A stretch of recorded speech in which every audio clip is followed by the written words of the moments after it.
Hello, brilliant people. It is Cynthia Painter here from Create Action Now. And today I want to talk to you about what happens when I ask a question and I get crickets. So we've probably all had awkward silences in our life, whether it's one-to-one conversation or in a group conversation. And you've probably been to a workshop or a training or a conference where the presenter has put a question out there and nobody responds. Okay, so that's what we're talking about here, what to do in that circumstance in a group context.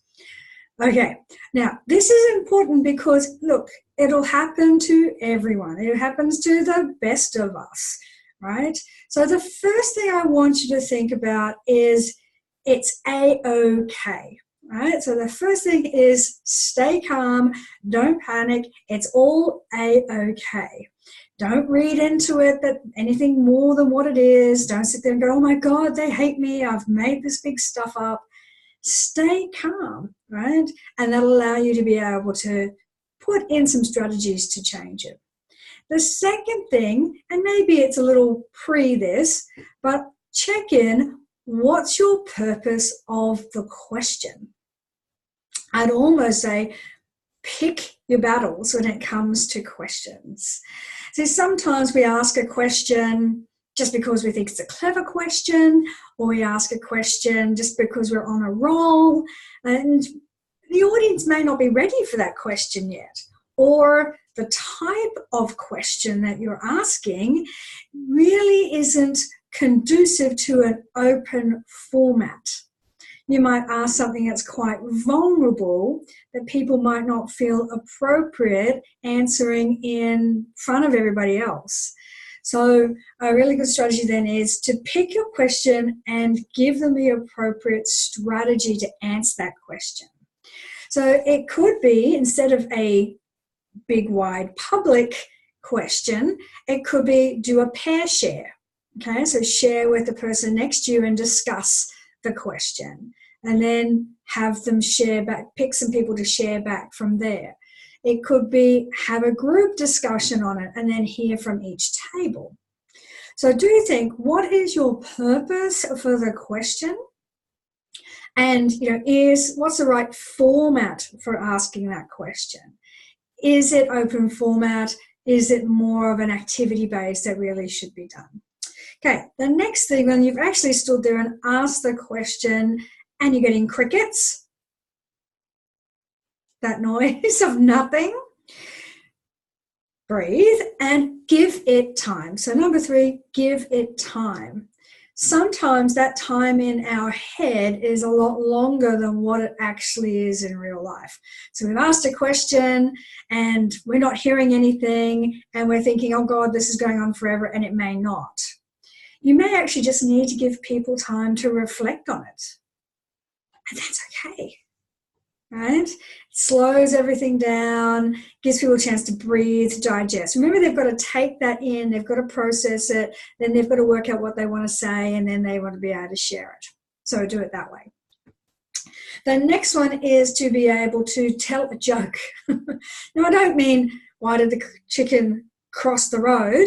But make it a bit of a joke. I've stood there and gone, well, I could wait all day. I'm here for the rest of the day, so I can wait for you. So you can make it a bit of a joke if you feel like it's going on. That will break the ice a little bit. So that's something else that you consider. And then the next one would be reframe. You may need to just reframe the question in another way. Maybe you've made the question too much of a closed question. Maybe you've made the question too much of an open question. Maybe the question is too specific and nobody has an example. Or maybe you've made the question too vague and that people are really tackling with it. So you can reframe, you can ask it in another way, and you can work your audience from there. So my last point is, read your audience. Understand, maybe they're not a sharing audience. I've had ones where I've run the same content, same workshop in one group to another group, and that group was just not a sharing group. So whether they didn't feel comfortable or just culturally where they were at, it wasn't going to happen. So read your audience, and as you're reading your audience, have a look at, because you may be able to single out individuals to answer the question for you, right? So there may be people that you can go, hey, Mary, you were talking about this the other day. Now, I just want to say something about singling people out. You really have to have some integrity and sensitivity when it comes to singling people out in any context. I mean, it sounds bad enough as it is, doesn't it, singling somebody out? So first of all, know that you have a read of them. Do you think they would be the type of person who's comfortable to be singled out as you've gotten to know them? Would they be comfortable being singled out in that context?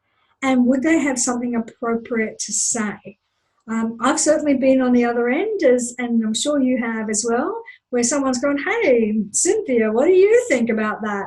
And I'm like, in fact, I've been pulled up because I might have been getting something out of my bag, and then they're just doing it to embarrass you, okay? So just be careful when you're singling somebody out. It's a great technique when used appropriately, just to read your audience and read the individual that you have. And look, overall, remember, it's not the end of the world, right?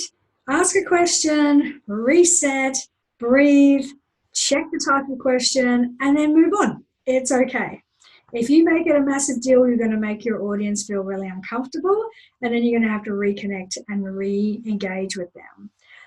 If you're comfortable with it, it's just like fishing. Sometimes you get something on the hook, and sometimes you don't. Keep going to the outcome of what you're wanting to achieve, and you'll get there in the end. Okay, so I really love to know what questions that you have on being able to engage more and deal with those silences that come up, or things that you've used that have worked. So feel free to put some comments in the comment box and let me know what's worked for you. Now, I look forward to hearing how you get out there and share your message more. But between now and then, jump on and subscribe to our YouTube channel or to the newsletter. And if you haven't already, pop over to Create Action Now on Facebook, like us, follow us for great tips and strategies. And I look forward to seeing you soon. Bye.